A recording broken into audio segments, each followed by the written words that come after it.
Hello everyone, I'm Kira Schaefer and this is Planet Holistic, and with me as always is Todd Schaefer. Hello everyone. We are coming to you today talking about, well, we're trying to discover that, and we feel like with this holistic point of view, we're wanting to look at things that help us emotionally and mentally as we continue our life's journey without using medication. Yeah. I went to the doctor a couple years ago or whatever it was, and I said I had stomach issues and I believed it had something to do with food allergies, and he said, well, it seems like you're stressed, so we're going to put you on an antidepressant. And I was like, but that doesn't have anything to do with what I'm telling you. And he said, well, what test do you think I should run to determine if you have an allergy?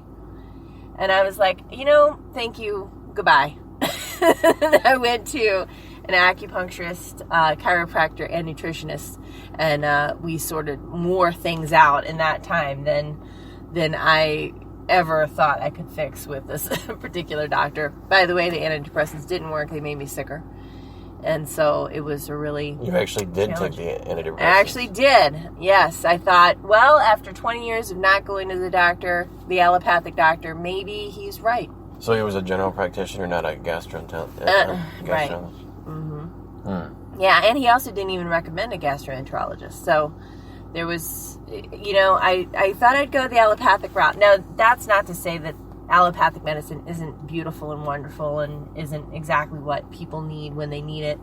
It just doesn't seem to work for me and hasn't ever, like my entire life. So for me personally, I like to take the approach, yes, I do agree there was a lot of stress, there was a lot of things like that going on, and when I eliminated some of those factors, yes, that did help, but there also was a physical misalignment in my body as well. I had a friend who had stomach issues, and she was her mom was a nurse, an allopathic nurse, and she was always on medication of some sort, and always thought that was the answer. And we hung out once, and her stomach started hurting, and she was going to take something, and we were like, why don't you try this just in case? Mm-hmm. And I think he rubbed a little peppermint oil on her stomach, or somebody did, and it went away. Her pain went away. Yeah. And she was good the rest of the day. Yeah. That's exactly what happens. It's so fascinating to me that there are some really simple, easy to do things that will help eliminate a lot of pain and discomfort in the body. I remember I was walking one time to the dog park, and all of a sudden I felt just my foot was off. It just felt like there was a bone off inside my foot, and we have tons of little teeny bones in our feet, and I was like, oh, this is great. So my mind started to come into it and decide what that meant, and it meant, oh no, I'm gonna have to have foot surgery. Like the brain just follows this path down to nowhere, no man's land, that says, oh no, surgery. Just like when we get into money fear, it's like, oh no, cardboard box. That's a good point. It's like the worst case scenario, the fear is what creates that worst case scenario, and then we take actions off of that fear, mm-hmm. thinking that it's going to be a worst case scenario type of situation. Yeah. And I think if you're making decisions for your health in fear, do your due diligence, of course, but making decisions out of fear is going to can lead to invasive surgeries and things like that when they might not be necessary. It could be a shift in diet, it could be massage. What I did with my foot is I just rubbed it and then the pain went away. But sometimes people won't even touch the area that's hurting for fear that it's going to make it worse somehow. And it's just really not the case. Sometimes our best things that we can do are the self-care types of things. Personal massage, you can pick up books on that. Yoga, stretching, and also just talking to a friend, going out, getting out of the house, stuff like that to just decompress. I think the biggest culprit is anxiety. I think it's the most misunderstood thing of all time. Working as a hypnotherapist, I mean, I understand that medication can sometimes be necessary in certain situations for anything. I do understand that. But as a hypnotherapist, the general rule of thumb, because of how effective hypnotherapy was knowing that when someone came in with anxiety, it meant that they weren't addressing how they were feeling underneath. Anxiety was kind of, in my opinion alone, anxiety is what was happening when someone's cup was overflowing with emotions and they didn't know how to process them, or they didn't know what to do. And so the result of packing all those emotions down or not knowing how to work with them results in, splitting at the seams, overflowing with anxiety. Anxiety is the result. So, some hypnotherapy reduces the stress and the anxiety immediately, and then you can work on the issues underneath that.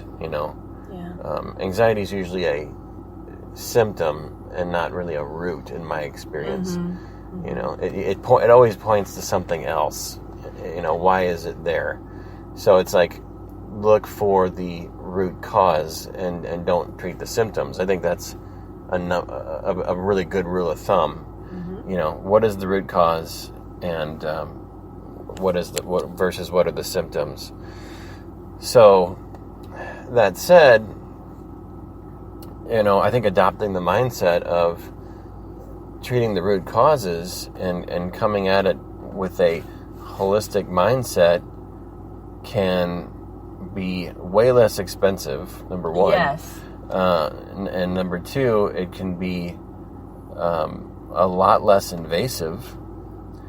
And number three, I think, a little education into this realm of holistic remedies or naturopathic type remedies is just going to yield a lot more comfort, a lot less illness, and a lot more peace of mind and empowerment, that when something goes wrong or something feels off, you don't have to run to the nearest person with a scalpel, right? or the nearest person who has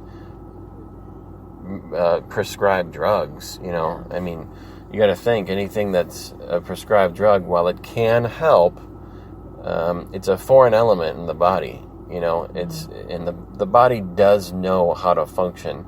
So if you can use things that help the body, that are natural to the body, like oils and things like that, not chemically enhanced drugs, then the body's going to have a lot easier time adapting to those things.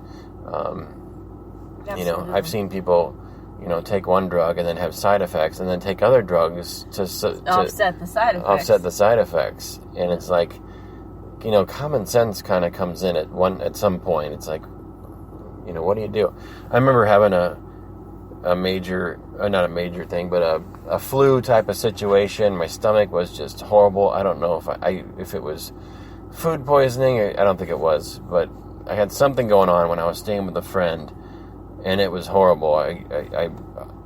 It wasn't like diarrhea or anything, but it was like the worst upset stomach I had ever had. And it might have been from something I ate. It wasn't food poisoning. I've had that before, but it might have turned into the flu or something, for all I know.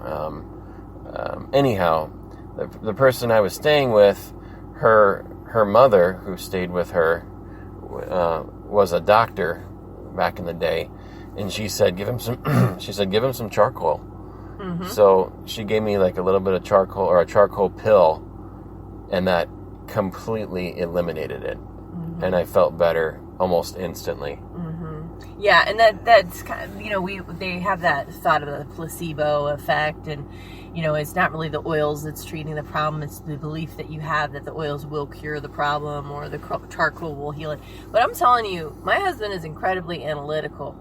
And so you just telling him that a charcoal pill will work, that's not going to be the thing that says, oh, okay, I got it. It's a placebo effect. No. That means the charcoal worked. Right? It's true. Yeah. I don't always take people's words for things. Yeah, unless I feel the truth. Yeah. And being an intuitive, like I am, like we are, I can feel if someone is being authentic or not. And I don't mean, are they outright lying? I mean, are they, I can feel the authenticity. If they are in conflict within themselves. That's the right way to say it. And if they are in conflict with themselves to some degree, then whatever they put out, despite their best efforts, is also going to have some form of conflict. And if I feel that, then I weigh that into the equation in analyzing if what they're telling me is accurate or not, or good for me. the right thing for you. If it's the right thing for me, right. It's basically just using my gut feeling to say, does this feel right to me or not? Right. And so it's definitely going to be something that creates an opportunity for the truth to come out, because you're not going to go by the normal, I don't know, like I said, placebo effect, and you're also not going to go by just because someone says so. And so that goes along with allopathic medicine as well, because it's a really important thing to just trust yourself and trust your own guidance and wisdom. We've got a book coming out, and we're actually looking for authors. So if you're a holistic practitioner, you might want to take a look at asyouwishpublishing.com. We have it right on the front page. It's called Holistic, and we're looking for, we only have 10 spots left for this book, that if you are a holistic practitioner and you're wanting to help people get the message out there in new ways, and expand your practice, as well as help people to discover holistic medicine or holistic approaches to wellness, we would love for you to be a part of that book. You get to have your bio, your picture, you get your own chapter. It's 2,500 words, your contact information. It is a powerful marketing tool, and it's only $197 to be in it. So if that's something that's calling to you, please, please, please do it. We need you to share your wisdom. Absolutely, yeah. And you can put all your contact information in the bio, and being a part of a book like this enhances your credibility. Big time. It can bring more people in your door. It can also put you in front of different wellness centers, addiction centers, all different types of places who are looking for a holistic approach. All right. Good episode. Yeah. Awesome. Thank you so much. Thank you for joining us for Planet Holistic. I'm Kira Schaefer. I'm Todd Schaefer. We'll talk to you next time. Bye-bye.